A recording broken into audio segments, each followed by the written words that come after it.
चलिए, आज का जो सेशन होने वाला है वो मेन रूप से आपका बीपीएससी 71वीं और साथ साथ जो आपका एएसओ का पेपर हुआ है उसके मैथ रीजनिंग का प्रश्न सॉल्व कराने का मेरा प्रयास होगा।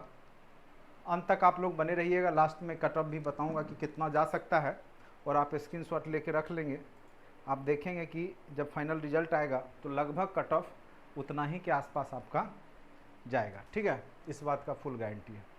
चलिए, आज का जो क्वेश्चन था अगर देखा जाए तो मॉडरेट टू टफ ही मानेंगे, आसान क्वेश्चन नहीं थे।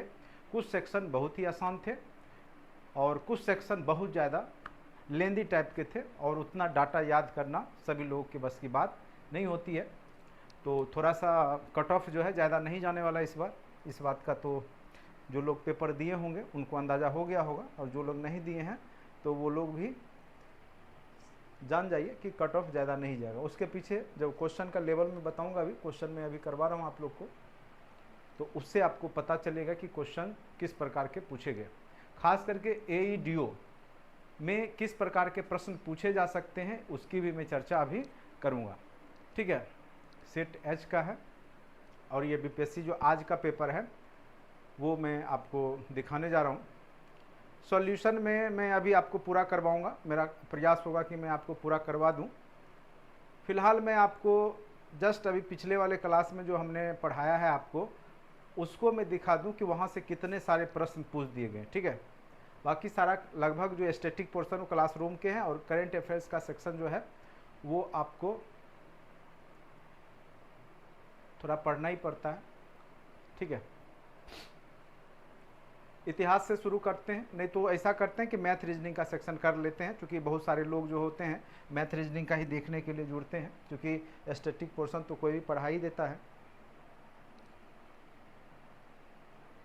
देखिए, पिछले क्लास में हमने जैसे बताया था कि संपूर्ण भारत का 10% पाइराइट उत्पादित करता है। बिहार में अभी जस्ट बिहार में पाइराइट उत्पादन जब हमने भौगोलिक स्थिति बताया था उसमें बताया था कि 95% जो है। ये सब क्वेश्चन डायरेक्ट आपके क्लासरूम के हैं। अभी देखिए, ये जस्ट क्वेश्चन बिहार का अधिकांश भाग किस प्रकार की जलवायु CW जी प्रकार का उष्ण कटिबंधीय जलवायु। ठीक है, उष्ण कटिबंधीय मानसून टाइप का जो जलवायु है, ये वाला प्रश्न था आंसर इसका। तो ये भी क्वेश्चन अभी जस्ट पूछा आपको मैंने क्लास में करवाया हुआ था। ठीक है, चलिए क्वेश्चन मैं सबसे पहले मैथ का करवाता हूँ, उसके बाद देखते हैं मैथ रीजनिंग। और एएसओ के पेपर में भी हमने बोला था पिछले क्लास में कि मैं मैथ रीजनिंग का आपको सॉल्व करवा दूंगा, क्योंकि एईडीओ में मैथ रीजनिंग के बहुत ज़्यादा क्वेश्चंस आपको देखने को मिलेगा। हिस्ट्री बहुत ही आसान क्वेश्चन, ये सब अभी तुरंत जस्ट हमने बताया था आपको। चंद्रगुप्त मौर्य से संबंधित, चोल वंश से संबंधित, पिछले क्लास में ही हमने राजेंद्र प्रथम के बारे में चर्चा किया था। ठीक है, तो ये सब भी चर्चा अभी हम करते हैं। पहले यहाँ पर मैथ रीजनिंग, हाँ चलिए आ गया।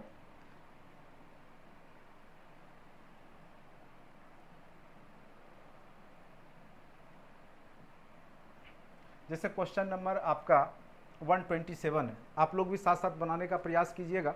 ठीक है, तो 127 में इसका आंसर क्या हो जाएगा बताइए। तो इसका इस तरह के प्रश्न को बनाने के लिए सर्वप्रथम हम लोग क्या करते हैं, हम लोग कुछ नहीं करना है, इसमें पोजीशन लिख देना है। ठीक है, पोजीशन लिख देते हैं। जैसे आपका क्या है, स्प्रिंग, SPRING, स्प्रिंग को लिख लेते हैं। उसके सामने में जो कोड किया वो लिख लीजिए, या लिखा हुआ ही क्वेश्चन पे रहता है UNUERC।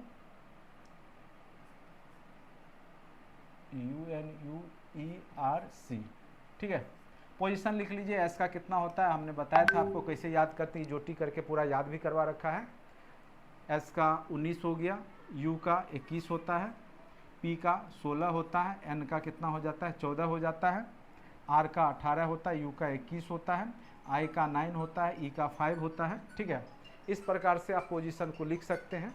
ठीक है, और सारे पोजीशन को लिखने के बाद आपको सॉल्यूशन करना है। ठीक है, उसके बाद जी का 7 होता है और सी का 3 होता है। ठीक है, किधर गया, आई का 9, ई का 5, एन का 14।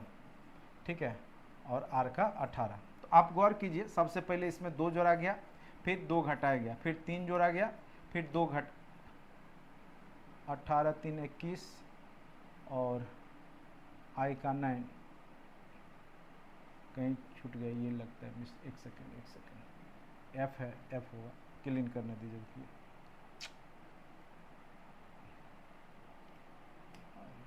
ये एफ था, मैं ई लिख दिया था, वही पोजीशन नहीं मिल रहा था, ठीक है। तो चलिए UNUFRC किसका कोड है, स्प्रिंग, SPRING। सबसे पहले पोजीशन लिख लीजिए और इसको याद ही रखा कीजिए आप लोग, और मैंने ट्रिक बता रखा है, ये सब क्लासरूम में अच्छे से करवा रखा है। N का 14, G का कितना हो गया 7, C का 3, R का 18, F का क्या हो जाता है 6, R का U का 21, U का 21, N का 14 और U का 21। गौर कीजिए यहाँ पर क्या किया गया, +2 फिर -2, यहाँ क्या किया गया, +3 -3 +4 -4। बस यही आपको करना है, मोबाइल में कर देना पोजीशन लिख के, MOBILE मोबाइल है, ठीक है। इसका पोजीशन लिख लीजिए, M का कितना होता है 13, O का 15, B का 2, I का 9, L का 12 और E का 5, ठीक है। उसी प्रकार से आपको पहले क्या करना है, 2 जोड़ना होगा, फिर 2 घटाना होगा, 3 जोड़ना होगा, 3 घटाना होगा, 4 जोड़ना होगा, 4 घटाना होगा। पोजीशन में जोड़िए, 15, 15 में से 2 गया 13, 5 फिर 6, 12 4 16, 5 में से 4 गया 1, ठीक है। तो लास्ट में जो ए वाला होगा वही आंसर हो जाएगा, ओ। उसके बाद M देखिए मिल रहा है, FPA, देखिए option number B is correct answer, तो इसका ऑप्शन नंबर बी हो जाएगा। तो ये आपका डायरेक्ट कोडिंग डिकोडिंग के प्रश्न हैं, ठीक है। कहीं भी कोई तरह का दिक्कत होगा तो आप लोग पूछिएगा। इसमें कुछ नहीं करना है, पोजीशन लिख लेना अल्फ़ाबेट का, फिर सोचना है कि आखिर क्या किया, प्रश्न आखिर क्या किया होगा। तो अल्फ़ाबेट ये कोडिंग डिकोडिंग अगर रीजनिंग में नहीं पढ़े तो अच्छे से पढ़ लीजिए, यहाँ से हर एक बार एक क्वेश्चन तो पूछना ही पूछना है, ठीक है, 100%, ठीक है। तो यहाँ से आपका आएगा, तो एक क्वेश्चन इसका आंसर आपका हमने बी बता दिया। चलिए, तो ये कहिएगा बहुत आसान सा क्वेश्चन था, सारे क्वेश्चन आसान ही है, जो बनने वाला है वो आसान ही है, जो टफ है वो एकदम बनने लायक नहीं है। बनने लायक है, लेकिन जो अच्छे स्टूडेंट्स हैं, जो डीपली अध्ययन करते हैं, खास करके बीपीएससी के अलावे भी अन्य कंपटीशन यूपीएससी वगैरह फेस करते हैं, तो उनके लिए बहुत आसान पेपर है। लेकिन सामान्य जो केवल वन लाइनर टाइप का रट के जाते हैं, उनके लिए थोड़ा सा देखेंगे कि कुछ क्वेश्चन टफ है, ठीक है। चलिए, जैसे यहाँ पे क्वेश्चन है, मुकेश ने अपने मित्र से कहा, रीता मेरे पुत्र की, रीता जो है मेरे पुत्र की पत्नी की बेटी की माँ है। रीता जो है मेरे पुत्र की पत्नी मतलब रीता ही हो गई, और उसकी बेटी की माँ है, वो स्वयं हो गई, वो रीता हो गई। तो मुकेश का, ठीक है, तो मुकेश अपने मित्र से कहता, रीता मेरे पुत्र की पत्नी, तो रीता के बारे में तो बोल ही रहा है, तो मुकेश खुद है, यानी वो क्या हो गया, ससुर हो गया, ठीक है।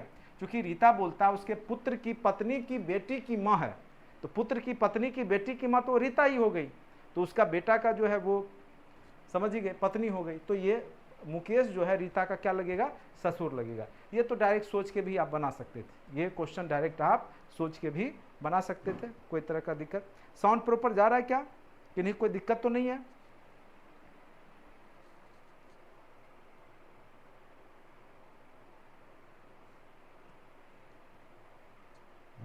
कोई तरह का दिक्कत होगा तो जरूर मैसेज करेंगे लिख करके, ठीक है। अब देखिए नेक्स्ट क्वेश्चन है, राम उत्तर दिशा में जाता है, फिर दाएं मुड़ता है, फिर दोबारा। तो इस तरह के प्रश्न को हमने रीजनिंग बताया था कि सबसे पहला दिशा आप लिख लीजिए, सबसे पहले उत्तर की ओर मुंह है इसका, उसके बाद फिर दाएं मुड़ता है यानी राइट लेता है, फिर दोबारा दाएं चलता है, फिर राइट लेता है, अंत में वो लेफ्ट लेता है। तो राइट लेफ्ट काट लीजिए, जो राइट है वहाँ से कर लीजिए, यानी उत्तर से जब आप राइट लीजिएगा तो वो दिशा आपका पूरब होगा। तो आंसर क्या हो जाएगा आपका, पूरब दिशा, ठीक है। वो दिशा क्या हो जाएगा आपका, पूरब दिशा हो जाएगा, ठीक है।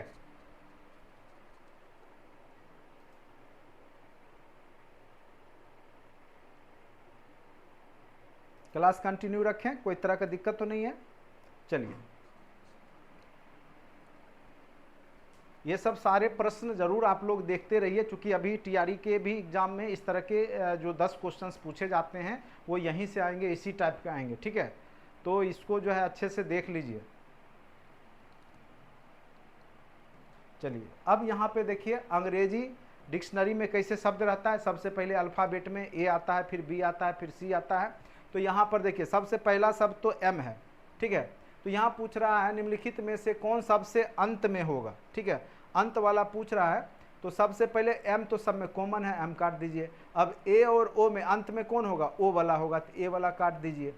अब OH यहाँ पर E है, यहाँ पर I है, ठीक है, तो E के बाद I आता है, तो I वाला बाद में आएगा, तो सबसे लास्ट में क्या होगा, A वाला हो गया, मोहिंदर जो लिखा हुआ वो सबसे लास्ट में आएगा, ठीक है।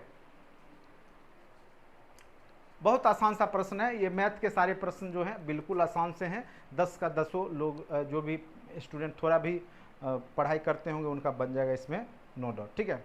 अब देखिए रैंकिंग में कई बार हमने बताया है 39 विद्यार्थी है टोटल, और जोगिंदर 7 रैंक श्रेणी से आगे है। जैसे मान चलिए ये लाइन खींचते हैं, ठीक है, तो बोलता है जोगिंदर कक्षा में नितिन जो है जोगिंदर से 7 रैंक, मान के चलिए यहाँ पे 7 रैंक आगे कर देते हैं, किसको, नितिन को, जोगिंदर से, ठीक है।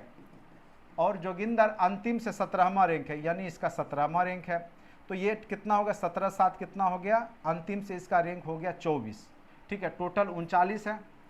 तो equal to left plus right minus 1 बताते हैं हम, ठीक है। तो सबसे पहले इसको घटा लीजिए, 39 में से 24 घटाइए तो कितना आ गया, 15, और -1 इधर जाएगा तो +1 हो गया, यानी 16वां रैंक हो गया, ठीक है। लेफ्ट प्लस राइट -1 करके ये हमने अच्छे से आपको क्लास में करवा रखा है। रीजनिंग वाला देखिएगा रैंकिंग, उसमें आपको दिख जाएगा, आंसर क्या आ गया आपका 16 आ गया, ठीक है। चलिए, नहीं तो आप लाइन खींच के भी बना सकते हैं, कोई बड़ी बात नहीं है, जिसके पास टाइम है वो लाइन खींच के भी आप बना सकते हैं। चलिए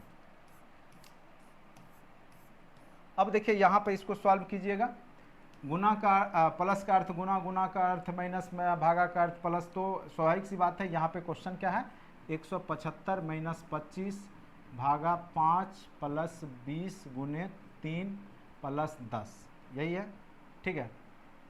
अब इसको आप सॉल्व कीजिएगा, माइनस की जगह जो है आपको क्या लिखना है, माइनस का अर्थ भागा है, तो 175 भागा कर लीजिए 25, भागा का अर्थ क्या कह रहा है, भागा का अर्थ प्लस है तो +5, और प्लस का अर्थ -20, ठीक है।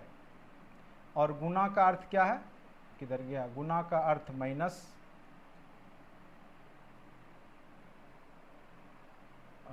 प्लस, देखिए कहाँ, प्लस का अर्थ गुना है, सॉरी 5 प्लस का अर्थ क्या है, गुना है, ठीक है, प्लस का अर्थ गुना हो गया, ठीक है। और मैं ये कर ही लिया था, नहीं किया था, ठीक है। ये जैसे जैसे कह रहा है वैसे वैसे करेंगे। माइनस का अर्थ भागा हो गया, भागा का अर्थ प्लस मैंने कर दिया, उसके बाद भागा का प्लस, प्लस का अर्थ किधर गया, प्लस का अर्थ गुना कर दिया 20, गुना का अर्थ किधर गया, गुना का अर्थ माइनस कर दिया 3, और प्लस का अर्थ क्या था, प्लस का अर्थ गुना 10, ठीक है। अब इसको सॉल्व कीजिए, सबसे पहले का भाग जो घट में करते हैं, पहले भाग का क्रिया, 175 में से अगर 25 से भाग देंगे तो टोटल कितना आ जाएगा आपका, 7 आ जाएगा, ठीक है, प्लस ये कितना आ गया, 100 आ गया, और ये 30 आ गया, ठीक है। तो सबसे पहले 107 में से 30 घटा दीजिए, तो 107 में से 30 घटेगा तो कितना आ जाएगा, 77 आ जाएगा, तो आंसर क्या हो जाएगा, ऑप्शन नंबर बी आ जाएगा। बस ये सब तो आपको रीजनिंग में हमने अच्छे से करा ही रखा है, सारे प्रश्न क्लासरूम के हैं, ठीक है।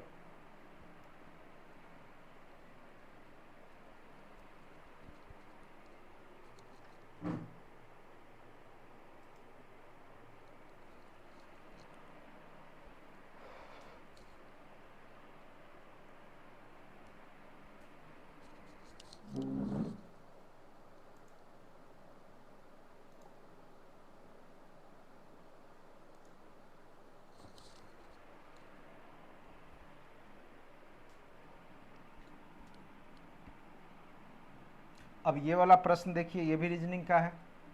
यहाँ पे क्या किया है तो गौर कीजिए, 7 चौक 28, 28 भागा 7 प्लस क्या कर दिया है, गुना 5 कर दिया है। ये क्या किया, 28 में 7 गया, भाग गया तो क्या बच गया 4, तो 20 कैसे पूरेगा, 4 को 5 से गुना करेंगे 20 हो गया।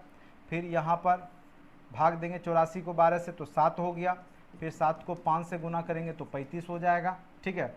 फिर यहाँ पे देखिए वही चीज़ है, 9 पचे 45 भागा दिया, पचे 25 हो गया। यानी इसको भाग दे करके 5 से गुना कर देना है। तो बरसते 84, 7 पचे 35, तो इसका एग्जैक्ट आंसर क्या हो जाएगा, 35 हो जाएगा, ठीक है। चलिए, तो इस तरह के प्रश्न अभी जस्ट आपको एएसओ में भी पूछा था और सेम पैटर्न का क्वेश्चन यहाँ भी पूछ दिया। तो बीपीएससी बहुत सारे क्वेश्चन को सेम पैटर्न में पूछते रहती है, ठीक है।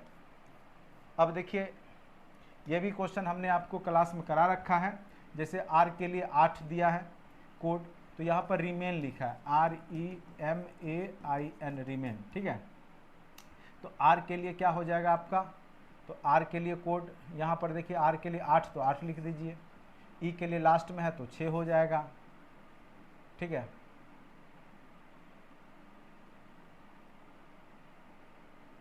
नहीं सॉरी, लिखा है तथा मोर में @ हो जाएगा। ये यहाँ ई है, ई के लिए कोड क्या है, नहीं तो आप ऐसे भी लिख सकते हैं। इसको पहले सॉल्व करने के लिए रेन लिख लीजिए, पोजीशन लिख लीजिए, $8% 6, ठीक है।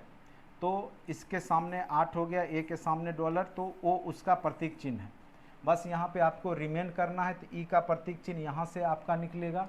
मोर में क्या क्या दिया है सिंबल, मोर में आपका 7#8 तो रिमेन में @ हो गया, एम के लिए कोड 7 हो गया, ए के लिए कोड यहाँ से लीजिए डॉलर हो गया, आई के लिए कोड यहाँ से लीजिए परसेंटेज हो गया, एन के लिए यहाँ से कोड लीजिए 6। तो 8@7 तो आंसर आपका ऑप्शन नंबर क्या हो गया, डी हो गया, ठीक है। ऑप्शन नंबर डी हो गया आपका एग्जैक्ट आंसर, ठीक है। चलिए, तो ये आपका रीजनिंग के क्वेश्चन, बहुत आसान सा क्वेश्चन पूछा गया।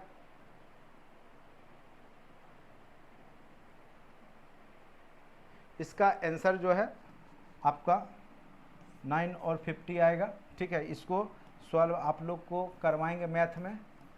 चलिए पहले रीजनिंग वाला मैं देख लूँ।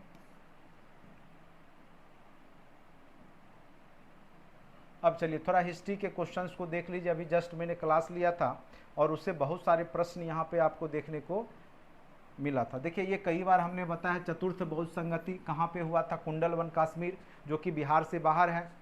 तो पूछा था कौन सी बौद्ध संगति बिहार में आयोजित नहीं की गई थी, तो चौथा बौद्ध संगति जो कि कुंडलवन कहाँ पे हुआ था, कश्मीर में। ये जस्ट हम लोग प्राचीन इतिहास पढ़ रहे थे तो उसमें हमने अच्छे से चर्चा किया था।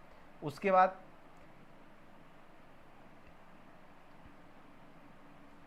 जो अभी चर्चा किया है हमने 2-3 दिन पहले, वो मैं आपको करवा दूं।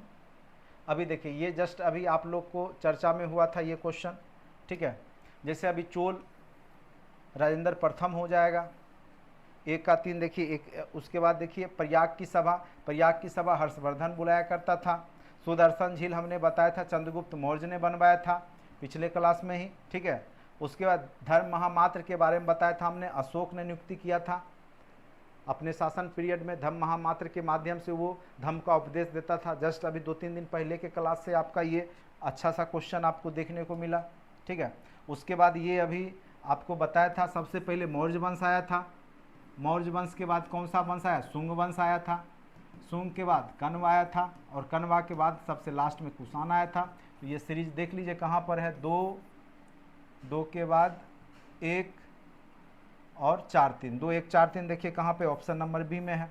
तो ये सब क्वेश्चंस बिल्कुल आसान प्रश्न पूछे गए, ठीक है, हिस्ट्री का बिल्कुल। अभी देखिए, ये हमारे क्लास रूम में कई बार हमने चर्चा किया, जब ऋग्वेद हमने पढ़ाया था, इसमें से क्वेश्चन है। देखिए, सब लोग को ये सब कोई नहीं पढ़ाता, लेकिन हमने आपको पढ़ा रखा था कि ऋग्वेदी की कौन विदुषी थी, जिसमें हमने बोला था आ लगा रहे, जैसे घोषा, अपाला, विश्व आरा, आ लगा हुआ है। ये चर्चा हमने क्लास में वैदिक सभ्यता में अच्छे से करा रखा है, ठीक है। तो यहाँ पर इसका एग्जैक्ट आंसर पूछ रहा था कि ऋग्वेद में कौन संबंधित नहीं है, यानी उत्तर वैदिक काल की है, तो उसकी गार्गी जो थी प्रसिद्ध विदुषी थी जो उत्तर वैदिक काल की है। ये सब डायरेक्ट क्लासरूम के आपके वीडियो लेक्चर में आपको देखिएगा तो अच्छे से आपको दिख जाएगा, वैदिक सभ्यता में हमने आपको अच्छे से करा रखा है, ठीक है।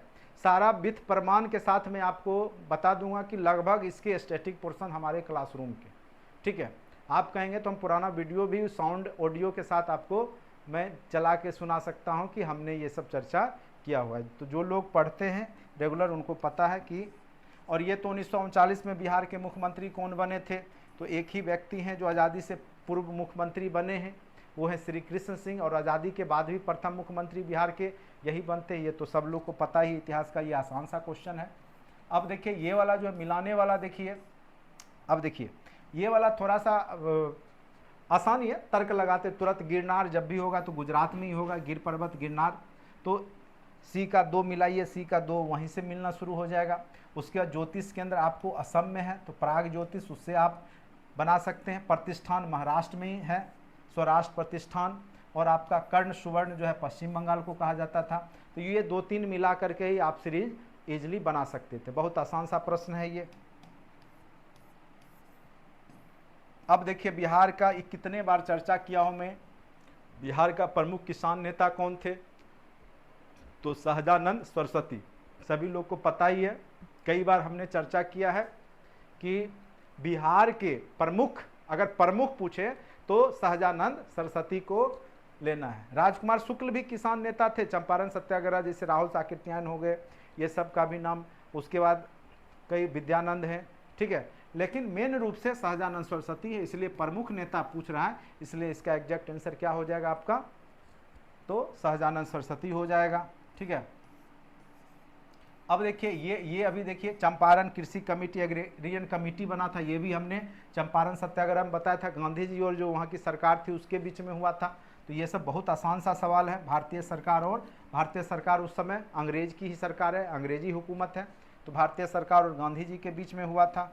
अब देखिए ये क्वेश्चन देखिए कितना आसान सा क्वेश्चन पूछा है, हम या तो भारत को स्वतंत्र करेंगे या इस अभियान में मर जाएंगे, किसने कहा था। अब देखिए शब्द को केवल बदला है, करो या मरो। हमने बार बार बोला, गांधी जी क्या बोलते थे, या तो आज़ाद करेंगे या खुद मर जाएंगे, मतलब मारना नहीं है किसी को अंतिम तक। यही भाषा में हमने आपको अच्छे से वीडियो लेक्चर में समझा रखा है, ठीक है। आप जब मैं करो या मरो भारत छोड़ो आंदोलन पढ़ाया हूँ तो वो मेरा वीडियो खोल के सुनिएगा, उसमें हमने अच्छे से बोला है कि गांधी जी खुद मरने की बात करते हैं। कई लोग बोलते हैं कि मारने के लिए बोल रहे थे, नहीं, करो या मरो, खुद मरने की बात कर रहे हैं, मतलब खुद या तो देश को आज़ाद कर लो या मर मिटो, ये बात बोल रहे, ठीक है। मारने की बात वो नहीं कर रहे थे, ठीक है। तो ये बस भाषा चेंज करके आपको उलझाने का प्रयास बीपीएससी किया है। तो आगे भी आप लोग के टीआरई के एग्जाम में ऐसा प्रयास बीपीएससी का रहेगा, ठीक है। तो इसको हल्के में नहीं लीजिए, ये सब सारे प्रश्न को आप लोग एकदम कंठस्थ कर जाइए। 10 क्वेश्चन तो एकदम मिल जाएगा आपके एग्जाम में, गारंटेड। और पिछले क्लास में भी हमने बोला था कि एएसओ के पेपर वाला 4-5 क्वेश्चन तो छपेगा, और छपा है। कोई भी क्वेश्चन कराने का मेरा उद्देश्य होता है कि आने वाला जो समय में आपका जो एग्जाम होगा कहीं ना कहीं उससे डेडिकेटेड रहेगा, क्योंकि क्वेश्चन सेटर वही व्यक्ति हैं, ठीक है। चलिए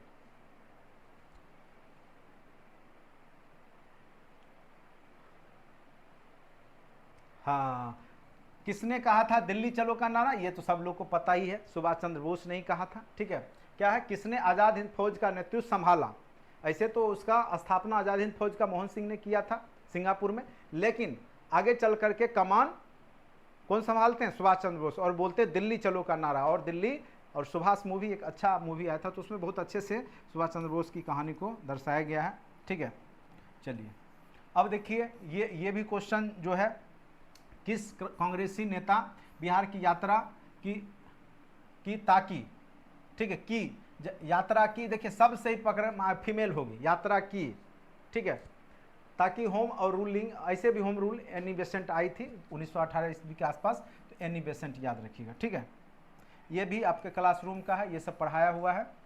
ये देखिए लास्ट में हमने बताया था जब अंतिम चलता है तो 1947 का भारत शासन अधिनियम पॉलिटी में भी है और हिस्ट्री में भी है, तो इसी के तहत देश को आज़ादी मिली थी और 2 भागों में बटा था, भारत और पाकिस्तान, ठीक है।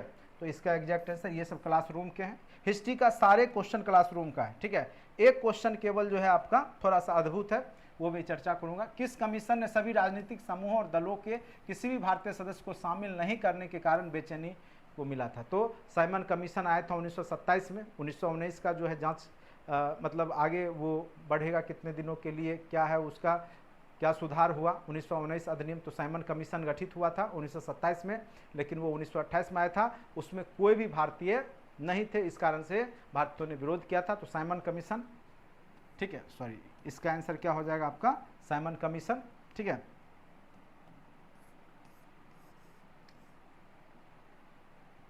ये अब इधर आपका बायोलॉजी का बांटो और छोड़ो, देखिए ये भी हमने चर्चा किया है कि जब देश आज़ाद हो जाता है उस समय पे एक ही व्यक्ति थे, उनको एकदम बहुत जल्दी था वहाँ का प्रधानमंत्री बनने का, पाकिस्तान का, ठीक है। उनको लग रहा था जल्दी ये अंग्रेज बांट के हम दोनों को अलग कर दे, ठीक है। तो बांटो और छोड़ो जो है ये मोहम्मद अली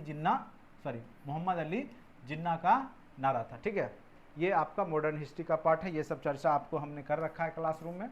चलिए उसके बाद ओजोन दिवस, कई बार हमने बताया है 16 सितंबर को ओजोन दिवस मनाया जाता है, O3 ओजोन गैस, ठीक है। खरीफ फसल वाला भी आपका डायरेक्ट क्लास नोट्स के हैं, जो गन्ना हो जाएगा, जौ चना गेहूँ ये सब रबी फसल हैं, ठीक है।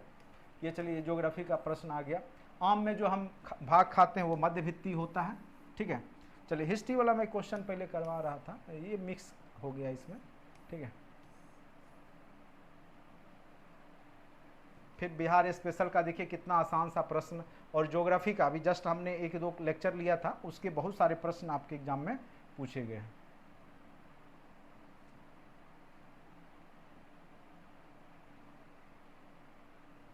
ये देखिए दर्पण का है, फ्यूज, ये सब तो आसान क्वेश्चन है। चलिए मैं पहले बिहार स्पेशल का दिखा दूं आपको। देखिए करमनाशा नदी, ये भी चर्चा किया हुआ बिहार स्पेशल, बहुत आसान सा क्वेश्चन है, कैमूर जिला से निकलती है, कैमूर की पहाड़ी से। पिछले क्लास में ही जब मैं ज्योग्राफी पढ़ा रहा था, नहीं परमान है तो नोट्स जो अभी होगा ही ग्रुप में, ठीक है, जिसमें हमने बताया था 95% पायराइट्स कहाँ से निकलते हैं, तो बिहार से ही, ठीक है। और ये क्षेत्र भी हमने बताया था रोहतास और कैमूर की पहाड़ी, उसमें आपको पायराइट्स मिलते हैं। तो 95% पायराइट्स याद रखिएगा, और पूरे भारत में सबसे बड़ा उत्पादन केंद्र है, ये भी चर्चा किया था। जस्ट 2-3 तो जो भी स्टैटिक पोर्शन क्वेश्चन आए हैं वो सब क्लासरूम के, एक भी क्वेश्चन आपको ऐसा नहीं मिलेगा। नहीं विश्वास है तो 2-3 दिन पहले का जो बिहार ज्योग्राफी हमने पढ़ाया है, भौगोलिक जो बिहार की संरचना है उस चैप्टर में देखिए लाइन बाय लाइन मिल जाएगा क्वेश्चन, ठीक है। तो इससे आप करमनाशा नदी का तो अभी तुरंत हमने बता दिया, ये साइंस के प्रश्न है। कान्हा, कान्हा अभी ये फेमस था, तो कान्हा मध्य प्रदेश में, ठीक है, कान्हा। अच्छा देखिए ये भी बिहार, एक जो पहला पेज मैं देता हूँ उससे 3 क्वेश्चन आए इस बार। एक पेज है जिसमें पूरा नक्शा बना हुआ और प्रथम और द्वितीय लिखा हुआ है, वो मैं अभी जस्ट भेजा भी था ग्रुप में, आप देखिएगा ग्रुप में होगा ही, उससे 3 प्रश्न आए, ठीक है। बस एक ही पेज से 3 प्रश्न हैं। तो ये निम्नलिखित में से कौन बिहार का राजकीय पशु है, तो बैल। आप देखिएगा ये सब क्वेश्चन वहीं से आया है। अब देखिए ये भी जो है आपका एक ही तो टाइगर रिजर्व है, वो है वाल्मीकि टाइगर रिजर्व, ठीक है। तो ये पूछ रहा है निम्नलिखित में से कौन सा पार्क अभ्यारण्य बिहार में बाघ परियोजना के अंतर्गत रखा गया है, ठीक है। तो वो है आपका वाल्मीकि राष्ट्रीय पार्क को, ठीक है। अब देखिए लोकटक, लोकटक के बारे में जानते हैं, झील है भारतीय क्षेत्र में, ज्वालामुखी द्वीप है, ये सब जब मैं पढ़ाया था ज्योग्राफी, नारकोंडम और बेरन एक ही द्वीप है जहाँ पे ये अंडमान निकोबार में है, ठीक है, जो ज्वालामुखी विस्फोट होता है। ये सब डायरेक्ट क्लास नोट्स के हैं, आप देखिएगा ज्योग्राफी में नोट्स दिया हूँ उसमें आपको ये सब दिख जाएगा, लाइन बाय लाइन मिल जाएगा। गंगा अलकनंदा भागीरथी, ये कई बार हमने बता रखा है, देवप्रयाग। अगर ये सब क्वेश्चन जिनका गलत बना है तो वो समझ जाइए कि आप रेस में हैं ही नहीं, ठीक है। उसके बाद देखिए जो आसान क्वेश्चन है, तो भारत की सबसे दूसरी सबसे बड़ी नदी बेसिन कह सकते हैं, एक तो पहला गंगा है, दूसरा आपका क्या है, गोदावरी, दक्षिण भारत की गंगा जिसको कहते हैं। ये भी आसान सा प्रश्न ज्योग्राफी के पूछे गए हैं, ठीक है। तो ऐसा नहीं है कि क्वेश्चन बहुत, और ये दुनिया का सबसे बड़ा नदी द्वीप मांझली द्वीप जो ब्रह्मपुत्र नदी पे है, एक अब तो जिला भी बन गया है, उसके बीच में एक जिला नाम घोषित कर दिया गया है। ये भी चर्चा मैंने जब नदी पढ़ाया था उसमें किया हुआ है, ठीक है। तो क्वेश्चन जो है आपके, अब देखिए हॉर्मुज जल संधि जो है वो आपका पारस की खाड़ी और ओमान के बीच में है, ठीक है। तो इसका एग्जैक्ट आंसर हो जाएगा पर्सिया की खाड़ी और ओमान, फारस की खाड़ी भी लिखा रह सकता है। मेजनेट रेखा अभी जस्ट चर्चा में आया था, ठीक है, रेड क्लिफ, मेजनेट, ये सब आपके नोट्स में भी है, आप देखिएगा ज्योग्राफी में दिया हूँ उसमें भी है, ये नोट्स में एकदम जस्ट 2-3 दिन पहले जो दिया हूँ उसमें देखिए व्हाट्सएप ग्रुप में, ठीक है। फ्रांस और जर्मनी के बीच में है, जैसे डुरंड रेखा है भारत और अफगानिस्तान के बीच में, कभी कभी पाकिस्तान अफगानिस्तान दे देता है, ठीक है। 49वीं समानांतर रेखा यूएसए और कनाडा के बीच में है। तो इसी तरीक़ा से आपको ये सब तो क्वेश्चन कॉमन क्वेश्चन है। ये लडंग जो है एक प्रकार का स्थानांतरित कृषि, इससे भी संबंधित कई बार क्वेश्चन पूछे जा चुके हैं बीपीएससी द्वारा, तो प्रीवियस वर्षों के प्रश्न हैं। द यंग इंडिया, ये तो कई बार हमने चर्चा किया, महात्मा गांधी जब भी पढ़ा है तो यंग इंडिया का चर्चा हुआ ही, महात्मा गांधी इसके रचयिता है, पत्र लिखा करते थे राष्ट्रीय पत्र यंग इंडिया नाम से। अब देखिए ये भी क्वेश्चन कई बार हमने चर्चा किया, जब जब पढ़ाया है तब तब बोला है। कांग्रेस, जब जब मैंने पढ़ाया है कांग्रेस का गठन, कि कांग्रेस में किस भारतीय नेता ने प्रथम बार कांग्रेस को क्या बोला, उदारवादियों पर सुरक्षित भाल्व सिद्धांत का प्रयोग करने का आक्षेप लगाया था, ठीक है। सुरक्षित भाल्व का सिद्धांत लाला लाजपत राय। कई बार आप नहीं प्रमाण है तो 1885 वाला कांग्रेस अधिवेशन जब हमने पढ़ाया है मॉडर्न हिस्ट्री में, वहाँ देखिए ये जरूर चर्चा करता हूँ मैं, लाला लाजपत राय डायरेक्ट क्लासरूम के हैं, ठीक है।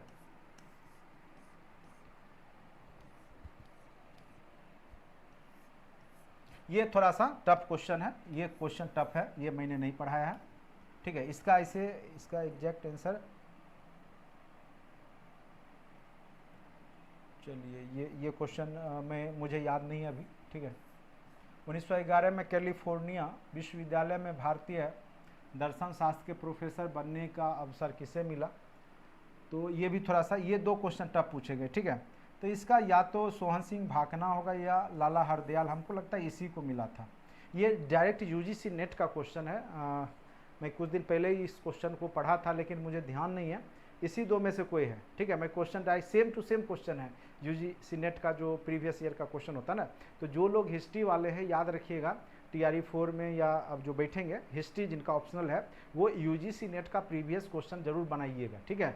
लगभग जो टफ क्वेश्चन आते हैं वहाँ से आते हैं, तो सबको मैं बताता नहीं हूँ, जो लोग हमारे चैनल को देख रहे हैं वो जानिए कहाँ से प्रश्न आता है। ये मैं आपको बता दे रहा हूँ कि यूजीसी नेट का प्रीवियस वर्षों के प्रश्न से जो ज़्यादा टफ रहते हैं क्वेश्चन, वो वहीं से डायरेक्ट छपे हुए रहते हैं, ठीक है। उसको एक बार जरूर देख के जाइएगा। चलिए अब कहिएगा उसके लिए आपको जितना में आप मेरा कोर्स लेते हैं उतना का एक बुक में आपको खर्च करना होगा, तो आप लोग तो खर्च करना चाहते नहीं हैं। 500 600, जब 600 कोर्स करता हूँ तो कहते हैं 500 में दे दीजिए 1000 का कोर्स। आप ये नहीं देखते कि हमारा मेहनत कितना होता है, कितना सब्जेक्ट में पढ़ाता हूँ, और जितना मैं पढ़ाता हूँ लाखों का चीज़ आपको देता हूँ, क्योंकि उसका वैल्यू तो है नहीं। वो उसका वैल्यू तब समझिएगा जब आपकी नौकरी लगेगी। मैं आपसे कितना लेता हूँ, एक दिन की भी 1/4 सैलरी भी नहीं लेता हूँ, 1/3 सैलरी भी नहीं, एक दिन का। उसके बदले में पूरा एनर्जी के साथ आपको सारा वीडियो पढ़ाई करवाता हूँ, ठीक है। चलिए ये जो है ये दिल्ली में उसके राजकीय प्रवेश के अवसर पर किस वायसराय पर बम फेंका गया था, तो 1911 ईस्वी में लॉर्ड हार्डिंग जो थे उन्हीं पे बम फेंका गया था। उन्हीं के समय में 1911 में राजकुमार आए थे तो उनके शरीर पे बम फेंका गया था, ठीक है। तो ये भी जब मैं पढ़ाऊँगा या पढ़ाया होगा तो उसमें चर्चा किया होगा, ठीक है।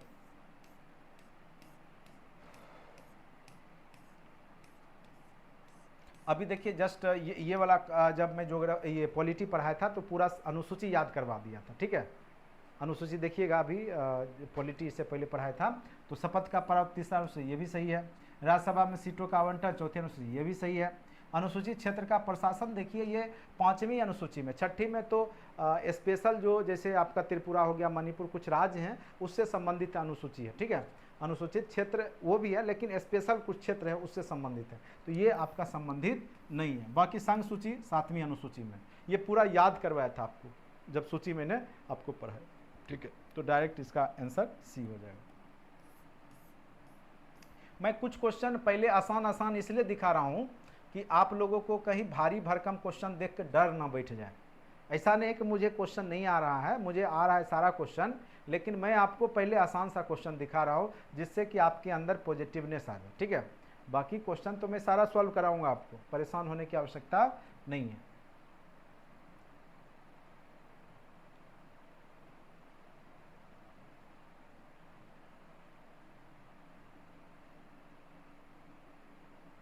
इकोनॉमिक्स के क्वेश्चन एकदम डाटाबेस आधारित हैं, एकदम पूरा करंट जो लोग रट के गए होंगे, प्रैक्टिस कर गए होंगे, उन्हीं से बना होगा।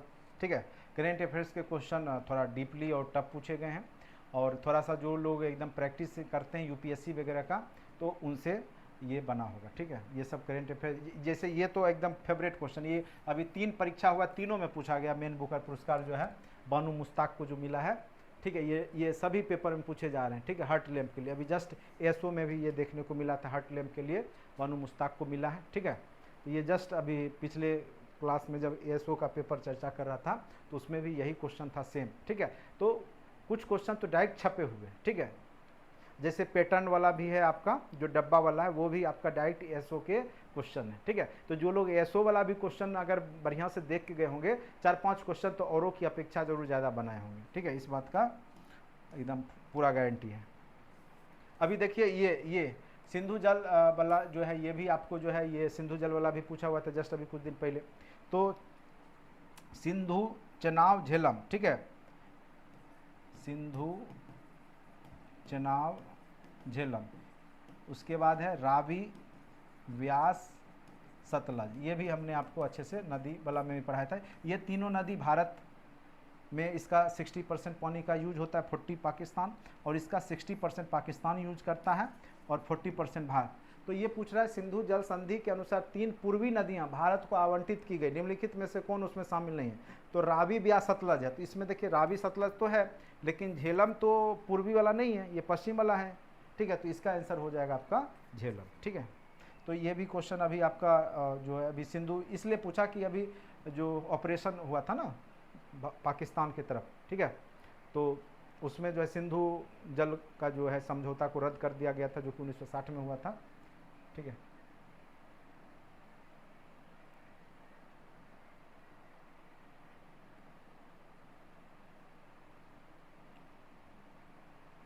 चलिए देखिए इसका एग्जैक्ट आंसर जो है यूएनडीपी के मानव विकास सूचकांक के अनुसार जो है 72 वर्ष। ठीक है, भारत में जीवन प्रत्याशा 1990 में 58.6 था, अभी 23 के अनुसार 72 वर्ष कर दिया गया। ठीक है, याद रखिएगा। उसके बाद फरवरी 2000, ये सब करंट अफेयर्स के क्वेश्चन है। फरवरी 2025 में एआई एक्शन समिट किस शहर में आयोजित हुआ था? तो याद रखिएगा पेरिस में हुआ था। ठीक है, चलिए उसके बाद जो मुझे आ रहा है मैं बता दे रहा हूँ आपको, बाकी कुछ क्वेश्चन जो है वो आप लोग सर्च मारिएगा। 96वें अकादमी पुरस्कार 24 में एम्मा स्टोन को किस फिल्म में मुख्य भूमिका के लिए ऑस्कर मिला है? ये तो बहुत महत्वपूर्ण था 2024 का, तो पुअर थिंग्स के लिए मिला था एम्मा स्टोन को।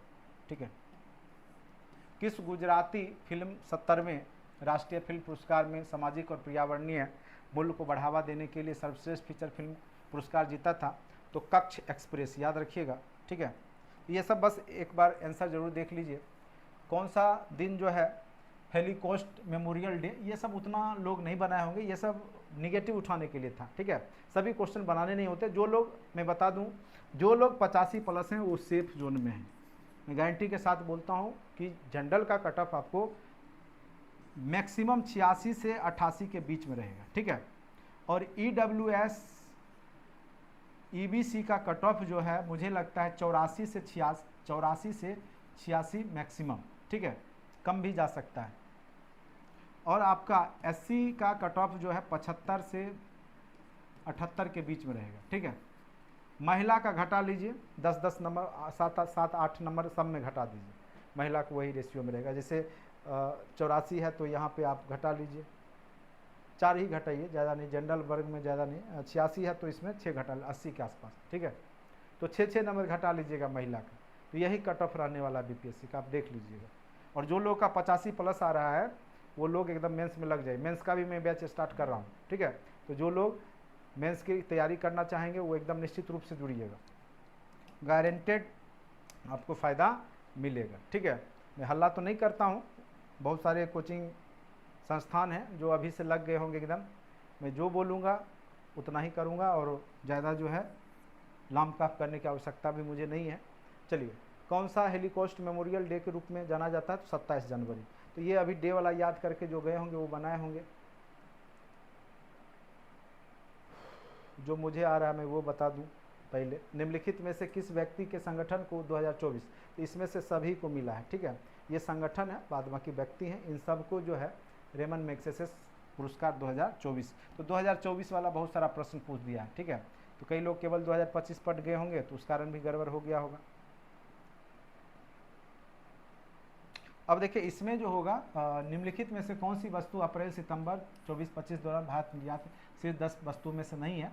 तो देखिए पेट्रोलियम उत्पाद में तो है ही, भारत पेट्रोलियम उत्पाद करता ही, लोहा इस्पात में नहीं होगा, ये तो बिल्कुल एकदम नहीं होगा, ठीक है।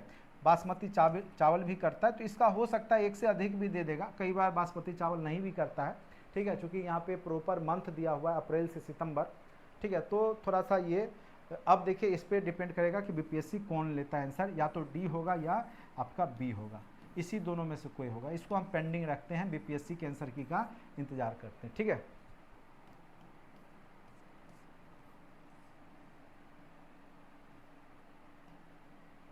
ये देखिए भारत वन 23 की रिपोर्ट के अनुसार जो है वृक्ष आवरण देश के भौगोलिक क्षेत्र का 15% नहीं, ये गलत डाटा है, ठीक है।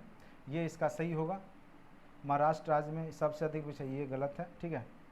इसका आंसर आपका ऑप्शन नंबर बी होगा। हो सकता है एक दो क्वेश्चन मेरे द्वारा भी गलत हो सकता है। 2023 में वैश्विक सेवाओं के निर्यात में निम्नलिखित में से किस देश की भारत से अधिक हिस्सेदारी थी। तो निर्यात में जो है क्या पूछ रहा है, वैश्विक सेवा सर्विस में आपका आयरलैंड, सर्विस का देखिए रूस अपने आप में विकसित है, वो भारत से सेवा लेता नहीं है। इंडोनेशिया गरीब उतना ये सेवा, तो मैक्सिमम जो है यूके आयरलैंड ये सब देश सेवा लेता है, तो आयरलैंड इसका एग्जैक्ट आंसर हो जाएगा।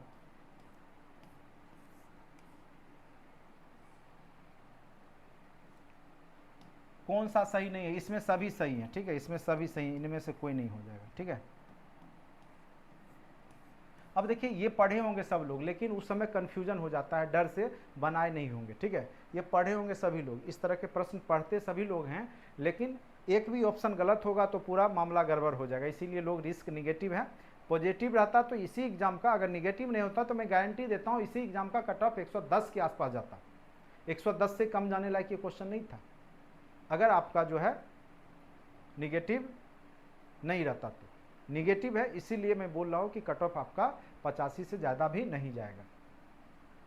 इसका एग्जैक्ट आंसर जो हो जाएगा, पहले जो था नाबार्ड और रिजर्व बैंक ऑफ इंडिया के माध्यम से ही ये लोन वगैरह केसीसी लोन वगैरह जो है मुहैया कराए जाते थे।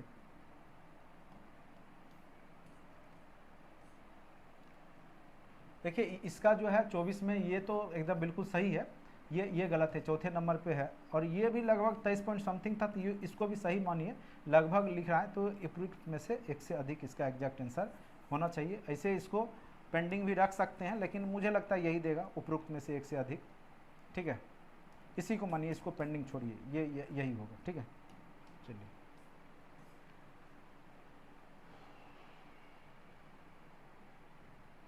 इसका एग्जैक्ट आंसर जो है, किस संगठन ने संयुक्त रूप से आवास शहरी मामलों के मंत्रालय के साथ राष्ट्रीय शहरी नवाचार स्टैक डिजिटल ब्लूप्रिंट विकसित किया है। तो राष्ट्रीय शहरी मामले संस्थान के साथ हो जाएगा। भारत माला परियोजना के तहत किस राज्य में सर्वाधिक जो लंबाई का सड़क बना है, तो वो राजस्थान बना है, ठीक है, सबसे क्षेत्रफल की दृष्टि से राजस्थान है भी, ठीक है। NFHS 5 के आंकड़ों, देखिए NFHS बहुत महत्वपूर्ण है, और अभी जस्ट मैं एक दो दिन पहले भी ये ASO के पेपर में देखा था, यहाँ से बहुत सारे प्रश्न पूछे गए हैं आपके एग्ज़ाम में, ठीक है। और मैं एक बार कंफर्म हो लूँ, NFHS का रिपोर्ट जो है ये वाला जो है मैंने देखा था,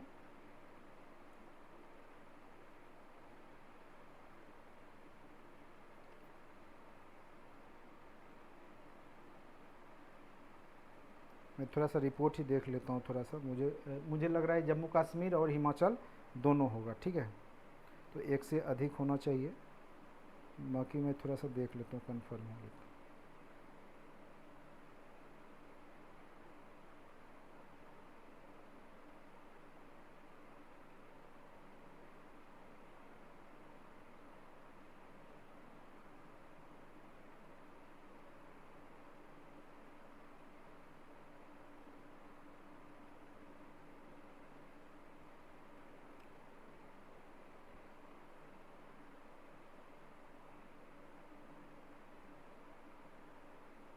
इसका आंसर ऑप्शन नंबर डी रखिए। 6 से कम आबादी को बहुआयामी रूप से गरीबी माना गया है, मतलब बहुत कम गरीबी है। तो हिमाचल प्रदेश तो है ही, साथ साथ जम्मू कश्मीर को भी मान लिया गया है। तो उपरोक्त आंसर हो जाएगा 1 से अधिक। ठीक है, तो ये सब क्वेश्चन जो है रिक्सी था, लोग डर डर के ही बनाए होंगे। ठीक है, ये तो आप अगर अच्छे से पढ़िएगा तो आपको समझ में आएगा। ठीक है, लाइफ वाला जो बात था ना, ये सी वाला 4, सी वाला देखिए 4 कहाँ पे है, क्योंकि ये वाला लाइफ वाला जो था ना, ये लाइफ वाला COP26 में चर्चा हुआ था 2021 में। ठीक है, लाइफ सब, तो इसका 1 और 4 से आप बना सकते हैं, कोई एक भी लिंक मिल गया। राष्ट्रीय स्वच्छ वायु मिशन जो है कार्यक्रम जो है NCAP, इसका जो है आपका हो जाएगा राष्ट्रीय स्तर की रणनीति के रूप में 2019 में लॉन्च किया गया था। ठीक है, उसके बाद ये इसका एग्जैक्ट आंसर यही है। बाकी आप लोग जो है अच्छे से डीपली पढ़िएगा। बहुत सारा जैसे एकदम बिल्कुल फैक्ट पूछे गए। ठीक है,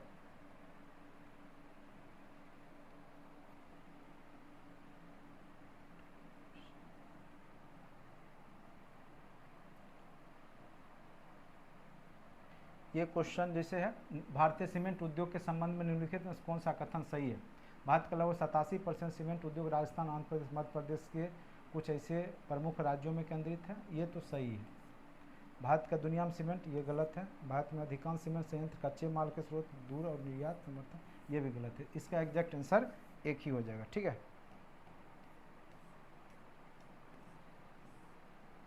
देखिए मिशन दक्ष, अभी स्कूल में जो लोग टीचर होंगे उनको पता होगा मिशन दक्ष, अभी कुछ दिन पहले ही हुआ था।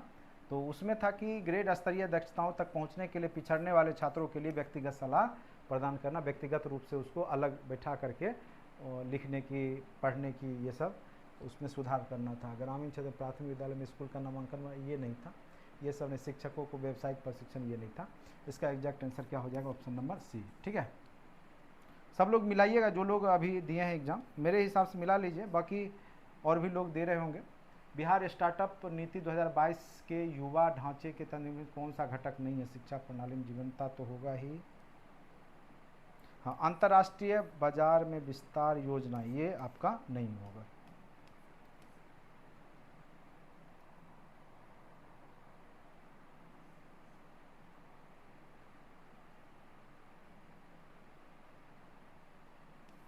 इसको रहने देते हैं। अब थोड़ा सा आसान वाला क्वेश्चन कर लेते हैं, क्योंकि करंट अफेयर्स के क्वेश्चन देख के मेरा भी दिमाग भारी हो गया है।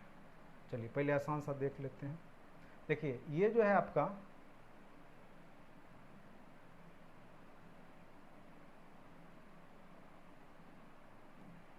बिहार में युवा जनसंख्या 0 से 19 के अनुपात में 2041 तक काफ़ी गिरावट का अनुमान, ये बिल्कुल सही है। बिहार की आबादी घट रही है, रेशियो। ठीक है, बिहार की जनसांख्यिकी लाभांश 2041 आसपास चरम पर होगा, ये एकदम बिल्कुल सही है। जननांकी लाभांश जब चैप्टर हमने पढ़ाया था जनसंख्या वाला, उसमें 2041 वाला मैंने चर्चा की, ये दोनों बिल्कुल सही है। बिहार में बुजुर्ग आबादी 60+ भारत की तुलना में अधिक तेज़ी से बढ़ने की उम्मीद, बिल्कुल गलत। ठीक है, तो ये आपका एग्जैक्ट आंसर 1 और 2 सही होगा। ठीक है, जो मुझे लग रहा है जो सही होगा वही बता रहा हूँ, जो मुझे कन्फ्यूजन है मैं उसको स्किप भी कर रहा हूँ। ठीक है, PLFS 23-24 के अनुसार निम्नलिखित में से कौन सा कथन बिहार में महिलाओं के बीच रोजगार की प्रकृति का अच्छा वर्णन है? ठीक है, तो ये सब एकदम करंट मुद्दा है। ज़्यादातर महिलाएं औपचारिक नियमित वेतन वाली नौकरियां में कार्य, आपको लगता है कि सब जो है अस्थायी नौकरी में है बिहार में? अभी तो टीचर वाला है तो कुछ बनाने, तो इससे पहले तो बिल्कुल नहीं था, ये तो डाटा ही गलत है। अधिकांश महिलाएं स्वनियोजित हैं, अपना रोजगार करती हैं, जो अक्सर घरेलू उद्यम में सहायक के रूप में काम करती है, ये बिल्कुल सही है। घर में सहायक के ही काम करती है अधिकतर महिलाएं बिहार में, ये बिल्कुल। अधिकांश महिलाएं द्वितीय क्षेत्र में कार्यरत हैं, द्वितीय क्षेत्र ही नहीं है बिहार में तो कार्यरत कहाँ से होगी? एग्जैक्ट आंसर क्या हो जाएगा? Option number B. तो ये सब क्वेश्चन तो बिल्कुल देखने में भारी भरकम है, लेकिन अगर पढ़िएगा तो ईजिली समझ में आ जाएगा। ठीक है, तो ऑप्शन नंबर बी इसका सही जवाब होगा।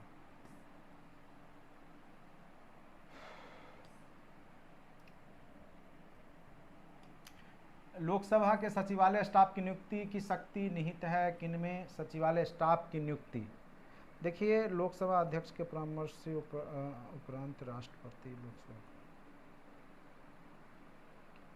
नियुक्ति की शक्ति, नियुक्ति की शक्ति यही होगा, ऑप्शन नंबर डी। ठीक है, शक्ति तो उसी में है, इसे नियुक्ति एग्जाम के माध्यम से होगा। भारत का महान न्यायवादी तो राष्ट्रपति को विधिक मामलों में परामर्श देता है, ठीक है, राष्ट्रपति को भी देता है, सरकार को भी देता है, ठीक है। ऐसे इसमें एक सरकार का पूर्णकालिक सलाहकार होता है, तो ये तो पूर्णकालिक सलाहकार तो होता ही है, तो इसका ये दोनों में कन्फ्यूजन है, ठीक है। तो मुझे लगता है कि ए या डी में से कोई भी दे सकता है आंसर, ठीक है। इसको थोड़ा सा पेंडिंग ही रखिएगा, बीपीएससी का इंतजार कर लीजिए। अब है निम्नलिखित में से कौन सा नीति गांधीवादी है। तो नीति निषेध तत्व देखिएगा, जब हमने पढ़ाया है तो गांधीवादी विचारधारा के बारे में भी चर्चा किया है, ठीक है। एक समाजवादी है, गांधीवादी है। तो यहाँ पे ग्राम पंचायतों का गठन बिल्कुल गांधी जी का ही सपना था, स्थानीय स्वशासन, बहुत अच्छे से हमने बताया आपको। समान नागरिक संहिता ये नहीं है, ये आपका जो है गांधीवादी विचारधारा नहीं है। ग्रामीण क्षेत्रों में कुटीर उद्योग की प्रोन्नति ये बिल्कुल है, गांधी जी चाहते थे गांव गांव कुटीर उद्योग हो, इसीलिए तो वर्धा जो स्कूल वगैरह जो है आपका देखने को मिलेगा, ठीक है, जिसमें कि हस्तकला से संबंधित भी पढ़ाई होती थी। काम का अधिकार, सभी लोगों को काम मिलना चाहिए, ऐसा गांधी जी का मानना था। तो ये सब जो हो गए, तो केवल जो 2 है वो आपका 2 और 4 भी है, ग्राम पंचायत के गठन, हाँ ये 2 और 4 भी हो सकता है। काम का अधिकार तो आपका समाजवादी अधिकार है, काम का अधिकार गांधी जी चर्चा नहीं किए थे, तो ये इसका हो जाएगा आपका 2 और 4 दोनों, 2 और 4, ठीक है।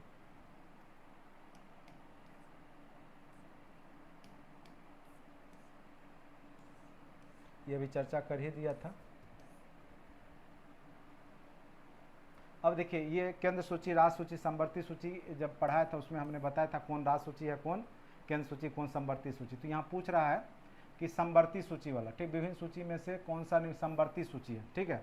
तो वन्य जीव की सुरक्षा तो संवर्ती सूची है, कृषि पर आए तो ये तो राज्य सूची का, उसके बाद आपका ये भी है राज्य सूची का विषय है। ये वाला जो है आपका मूल्य नियंत्रण, ये आपका संवर्ती सूची है। तो ये हो गया आपका 1 और 4, इसका एग्जैक्ट आंसर क्या हो जाएगा आपका 1 और 4 सही है, ठीक है।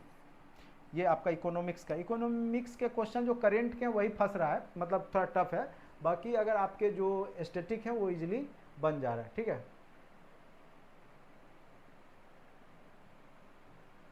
क्या बोला, केंद्रीय सरकार के बारे में निम्न कथनों पर विचार कीजिए। मंत्रालय तथा विभागों का निर्माण प्रधानमंत्री द्वारा कैबिनेट सचिव, कैबिनेट सचिव से क्यों लेगा भाई परामर्श, ये गलत है। प्रत्येक मंत्री को मंत्रालय राष्ट्रपति द्वारा प्रधानमंत्री के परामर्श पर आवंटित किया जाता है, ये बिल्कुल सही है, ठीक है। राष्ट्रपति द्वारा प्रधानमंत्री के परामर्श से ही होता है, तो केवल 2 इसका सही होगा एग्जैक्ट आंसर, ठीक है। चलिए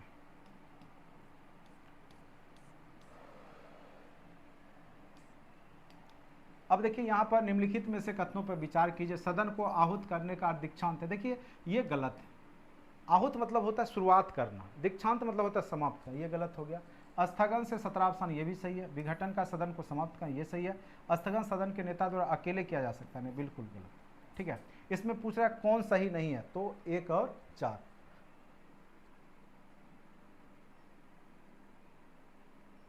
केवल 4 यहाँ, ये मुझे लगता है क्वेश्चन डिलीट होगा, ठीक है।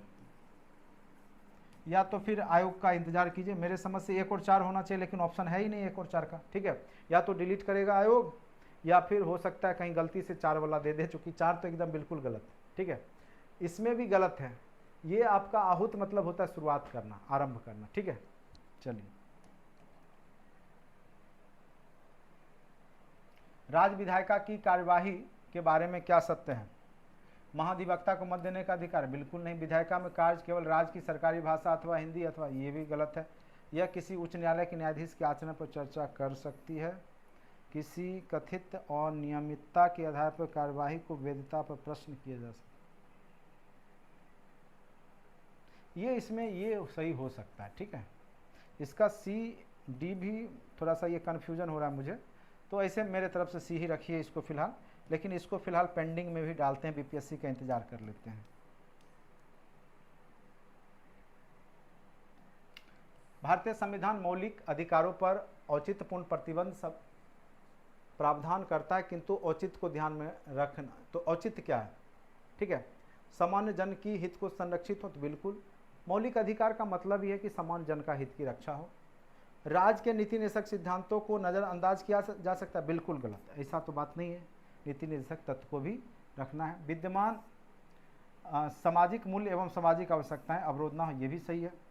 सामूहिक हित बेहतर नहीं है, ये गलत है, ये दोनों गलत है। आपका क्या पूछ रहा है, ध्यान में रखना चाहिए, तो ये 1 और 2 सही है, 1 और 2 सही है, 1 और 2 सही है। ऑप्शन नंबर बी इसका एग्जैक्ट आंसर होगा। ठीक है, पंचायत में वित्तीय, ये जस्ट बीपीएससी का प्रीवियस वर्षों का क्वेश्चन है। ठीक है, राज्यपाल द्वारा गठित वित्त आयोग, ये जस्ट अभी प्रीवियस बीपीएससी में पूछा हुआ है। बहुत सारे क्वेश्चन स्टैटिक जो रिपीट भी हो गए हैं, लेकिन बहुत कम है ऐसा क्वेश्चन स्टैंडर्ड बीपीएससी मुझे लगता है कि 67वीं के बाद फिर अभी 71वीं में देखने को मिल रहा है। 68वीं में ऐसा क्वेश्चन था इस लेवल का। ठीक है, सरकार द्वारा घोषित आत्मनिर्भर भारत योजना सहयोग करती है भारत की निर्माण क्षमता को वृद्धि, उद्योग से निर्यात में, ये सही है। विदेशी निवेश, ये भी सही है, तो दोनों सही हो जाएगा। ऑप्शन नंबर इसका सी। ठीक है, ये सब अभी हमने आपको बता ही दिया। पंचायती राज का मुख्य उद्देश्य क्या होता है, रोजगार सृजन, बिल्कुल नहीं। कृषि उत्पादन वृद्धि करना, ये भी नहीं। जनता में राजनीतिक चेतना में वृद्धि करना, ये चेतना तो वृद्धि होती है, जनता को विकास के प्रशासन प्रतिभाग करने योग्य बनाना, ये मेन उद्देश्य होता है कि जनता उसमें पार्टिसिपेट करे, जो प्रशासन में मुखिया सरपंच के माध्यम से। ये देखिए, ये भी सही है, लेकिन ज़्यादा उपयुक्त आंसर ये है। ठीक है, तो बीपीएससी इसी को मानेगी, ऑप्शन नंबर डी। निंदा वाला थोड़ा देख लीजिएगा। उसके बाद ये सब हमने आपको करा ही दिया। निम्नलिखित में कौन सा उच्च न्यायालय और सर्वोच्च न्यायालय के अधिकार क्षेत्र में आता है। देखिए, राज्य के बीच विवाद ये आपका सर्वोच्च न्यायालय का है, केंद्र और राज्य के बीच विवाद ये आपका सर्वोच्च न्यायालय का है।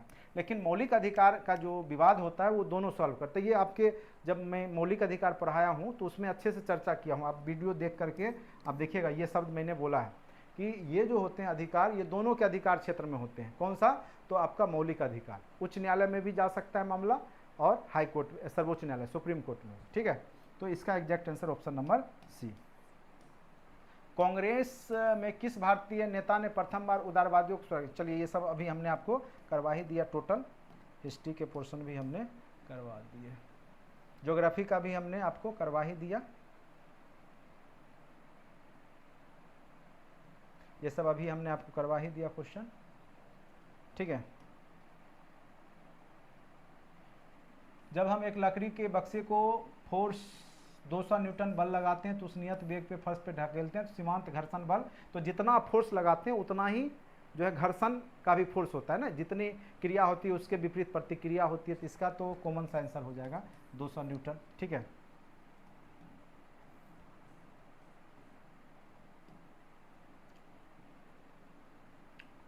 एक ट्रक विराम अवस्था से किसी पहाड़ी के नीचे की ओर नियत त्वरण से लुढ़कना शुरू करता है, 20 सेकेंड में 400 मीटर की दूरी तय करता है। ठीक है, 20 सेकेंड में 400, 40 टू दूरी बटे समय, दूरी बटे समय हो जाता है। ठीक है, तो 20 सेकेंड में 400 मीटर, 40 का तो 20 हो गया चाल वेलोसिटी, और जब वो उल्टा होगा, शुरू में 0 होगा वेग, अब क्या हो गया होगा, तो इसका 20 मीटर पर सेकेंड, तो a इक्वल टू क्या होता है, v माइनस यू बटे टी होता है। ठीक है, एक्सीलरेशन यहाँ पे आपका आ गया है आपका 20। ठीक है, तो 20 हो गया, और क्या बोल रहा है कि कितना इस पर लगने वाला force, F equal to M A होता है। ठीक है, m का वैल्यू कितना है आपको, m मास कितना दिया हुआ 7 टन। ठीक है, 7 गुने a, एक्सीलरेशन हो गया आपका 20। ठीक है,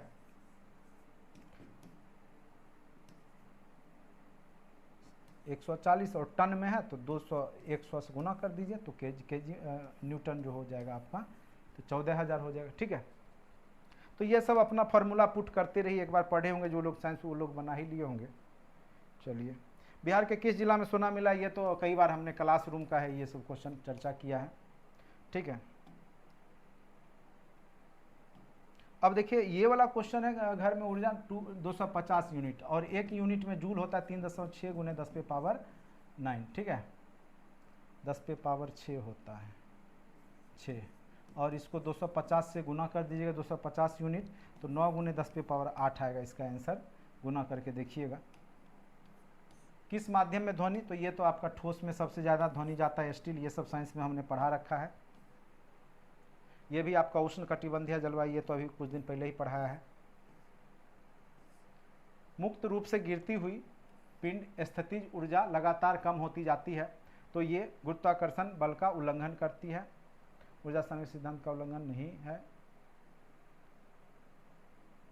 लगातार कम होती जाती है, कम नहीं होता है ना, लगातार ये बढ़ेगा। ठीक है, तो ये उल्लंघन हो गया, गुरुत्वाकर्षण बल का उल्लंघन।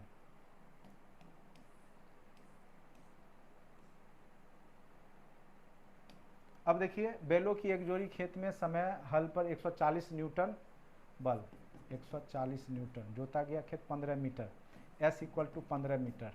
ठीक है, तो वर्क जोतने में किया गया का W = FS होता है, दोनों को गुना कर दीजिए जो भी आंसर आएगा। ठीक है, 14 × 15 कीजिए तो 5 × 20 का 0 बाकी 2,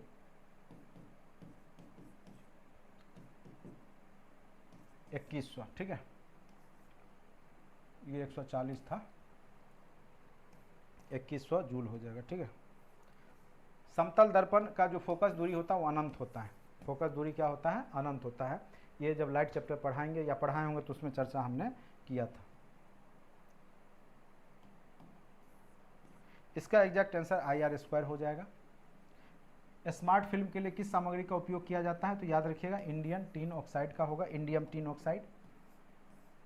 नीचे से रात में चमकने वाले वर्णक, तो उसका नाम है यूरोपियम डॉप्ट स्ट्रोंसियम एल्मुनेट। ठीक है, ये सब याद कर लीजिएगा। ऑप्शन नंबर बी इसका सही जवाब। ये सब फिर क्वेश्चन आपके एग्जाम में पूछेगा। ये HCl का देखिए, ऐसे आपको पता होगा, इसे हमने पढ़ाया भी था आपको एसिड बेस में। तो 7 होता है पानी का, उससे कम होता है एसिड का, और उससे प्लस होता है बेस का। तो उससे प्लस वाला तो होगा नहीं, ये दोनों तो काट लीजिए। और इधर जो जो बढ़ेंगे बहुत ज़्यादा वो एसिडिक होगा। ठीक है, तो HCl पेट में रहता है, ज़्यादा एसिडिक होगा तो वो भी गड़बड़ है, तो वो उतना एसिडिक नहीं होगा। तो आंसर ऑप्शन नंबर डी, ये आप कॉमन सेंस से बना सकते थे। ये आपका हो जाएगा इसका answer poly 3 hydroxy butane 3 hydroxy. ठीक है, इसमें आपका हो जाएगा आंसर प्लेटिनम। इसका आंसर हो जाएगा आपका प्लेटिनम। ठीक है, इसका आंसर हो जाएगा आपका प्लेटिनम। इसका आंसर हो जाएगा आपको लेवोनोगेस्ट्रेल। ठीक है, गर्भनिरोधक गोली में यही यौगिक रहता है। हार्मोन, ये तो आपको हमने ग्रंथि जब पढ़ाया था तो अच्छे से बताया हुआ है। तो जो हार्मोन होता है वो आपका अंतःस्रावी ग्रंथि से निकलता है। ठीक है, ये याद रखिएगा। ठीक है, अंतःस्रावी ग्रंथि से ये पढ़ाया हुआ हार्मोन उत्तक बायोलॉजी में आपका होगा। देखिए, तेल के को गैल्वेनाइज्ड आयरन पॉट में क्यों नहीं रखा जाता है? क्योंकि यह जहरीला यौगिक बनाता है, ये भी सही है। ये तेल की गुणवत्ता को कम करेगा, ये जंग भी कई बार देखी जाती है, ये सही है। इसका आंसर डी ही होगा। अगर हो सकता है कई बार कई जगह किताब में मैंने ये भी देखा है कि केवल ये भी दे दिया है, बी वाला भी दे दिया है, तो ऐसे इसको पेंडिंग में नहीं रखते, डी मेरे हिसाब से होगा। ठीक है, संक्रमण के जवाब में बनने वाली पहली इम्यूनोग्लोबुलिन किस श्रेणी में आती है? तो IgM। ठीक है, चलिए, ये मुझे लगता है इसका आंसर जो है ना हेक्सेन वाला होना चाहिए। ऑक्टेन भी है किधर? ऑक्टेन नहीं है ना, हेक्सेन यही होना चाहिए। ऑक्टेन डेटिंग बढ़ाने के लिए किस यौगिक, इसको रहने देते हैं अभी फिलहाल, मुझे याद नहीं आ रहा है ये। ठीक है, इसको रहने देते हैं। पौधों में जाइलम, ये तो जल और जो है आवश्यक खाद्य पदार्थ, ये तो पेड़ पौधा जब पढ़ाएंगे बायोलॉजी में तब चर्चा किए होंगे, या फिर जब पढ़ाएंगे तो करेंगे। पानी और घुले खनिज परिवहन को, ये तो आपको पढ़ाया हुआ है। कोशिका झिल्ली बनी होती है लिपिड और प्रोटीन का। इसका आंसर UAA होगा। ठीक है, ये नहीं पता मुझे अभी। ये देखिए, विलुप्त होने के खतरे में है, यानी विलुप्त पूरा नहीं हुआ है, तो यानी वो क्या हो जाएगा? रेयर हो जाएगा। तो वो क्या कहलाएगा? विलुप्त तो नहीं होगा, लुप्त प्राय, यानी कम दिखाई देता है। ठीक है, इसका एग्जैक्ट आंसर क्या हो जाएगा? नहीं सॉरी, लुप्त प्राय नहीं, लुप्त प्राय तो हो गया, खत्म हो गया। दुर्लभ, जो कि कहीं कहीं दिखता है।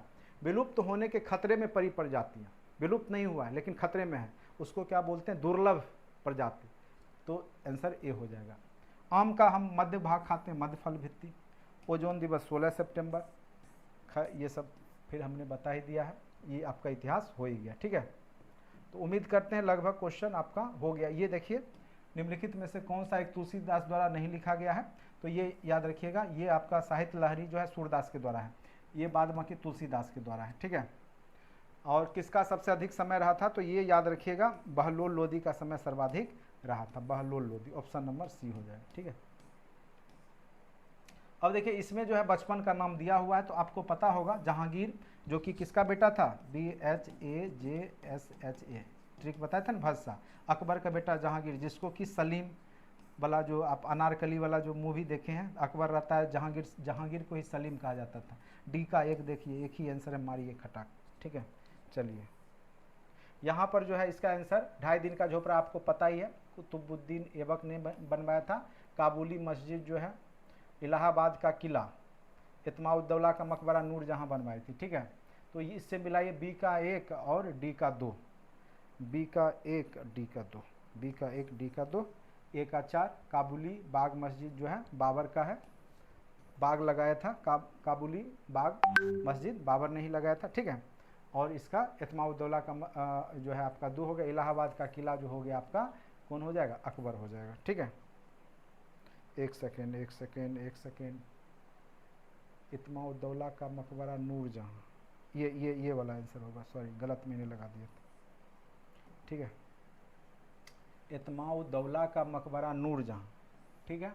इलाहाबाद का किला, डी का 3 अकबर, ये सही है, ऑप्शन नंबर डी, ठीक है। किस बहुसंगति में, चतुर्थ में बता ही दिया हूँ।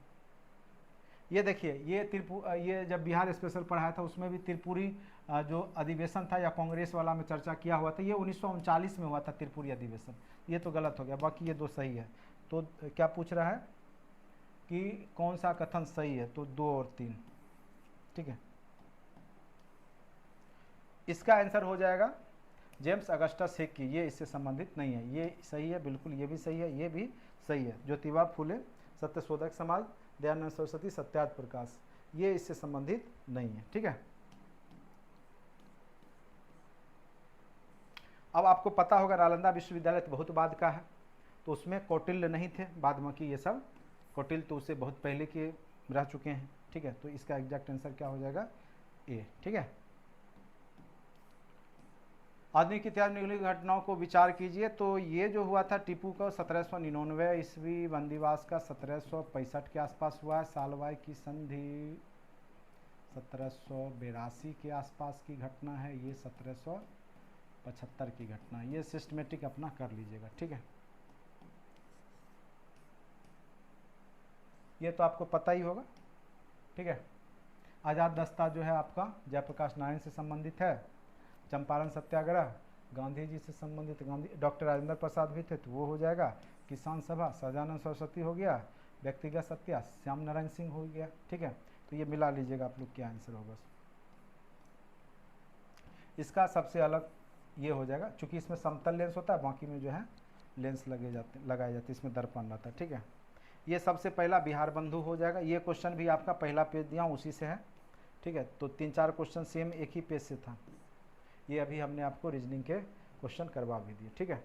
तो चलिए मैं आंसर बता ही देता हूँ इसका एग्जैक्ट आंसर पता लगाने के लिए, चंद्रमा की सतह पर जल का पता लगाने के लिए, और कोसी मेची लिंक जो है अररिया पूर्णिया किशनगंज कटिहार हो जाएगा। किन भारतीय भाषाओं को शास्त्रीय भाषा का दर्जा दिया गया, इनमें से एक से अधिक हो जाएगा, ठीक है। ये जो है ये पक्षी अभ्यारण्य है, तो ये बर्ड लाइफ इंटरनेशनल से होगा, इसका आंसर हो जाएगा राजो की बावली, ठीक है। ये बहुत जीके करंट अफेयर्स में पढ़े होंगे तो आपको पता होगा। चलिए ऐसे इसका आंसर एरिक एडम्स होना चाहिए। बाकी ये देखिए यूरोविजन सॉन्ग कॉन्टेस्ट की अस्थायी नारा क्या था, यूनाइटेड बाय म्यूजिक, ठीक है। साहित्य का नोबेल पुरस्कार इसमें से किसको मिला है, तो उसको पुलित्जर पुरस्कार भी मिला है, नहीं सॉरी, इसका एग्जैक्ट आंसर हो जाएगा इंटरनेशनल बुकर पुरस्कार भी उसी को मिला है। चलिए ये जो है इसका एक से अधिक हो जाएगा, इसका आंसर सब सही है। कौन सा सत्य है, इसमें से कोई सत्य नहीं है, इसका कोई भी सत्य नहीं है, ये आंसर हो जाएगा। नेपाल में किस गए, तो ये याला ग्लेशियर है, ठीक है। तो टोटल 150 क्वेश्चन का हमने आपको आंसर की बता दिया है। उम्मीद करते हैं कि अगर आप लोग मेरे आंसर की के हिसाब से अगर 150 में अगर आप 85 प्लस हैं तो आप मेंस बैच से जुड़ सकते हैं, चाहे हमसे जुड़े या किसी से भी आप तैयारी में लग जाइए। ठीक है, जो भी जनरल, एससी, एसटी, ओबीसी किसी कैटेगरी में 85 प्लस नंबर आ रहा है तो मेंस बैच में लग जाइए। आपका पीटी 110% हो रहा है, आप मेंस लिखने वाले हैं। इससे ज़्यादा मैं कुछ भी नहीं कहूँगा। अगर आपको मेरा वीडियो लेक्चर अच्छा लगा होगा तो ज़रूर दोस्तों के बीच में शेयर कीजिए। और मेंस बैच बहुत जल्द आपका स्टार्ट होने वाला है, तो निश्चित रूप से उसके भी वीडियो आपके बीच में रहेंगे। ठीक है, तो आज के लिए इतना ही, धन्यवाद। चैनल को लाइक और सब्सक्राइब जरूर कीजिए। ठीक है, चलिए।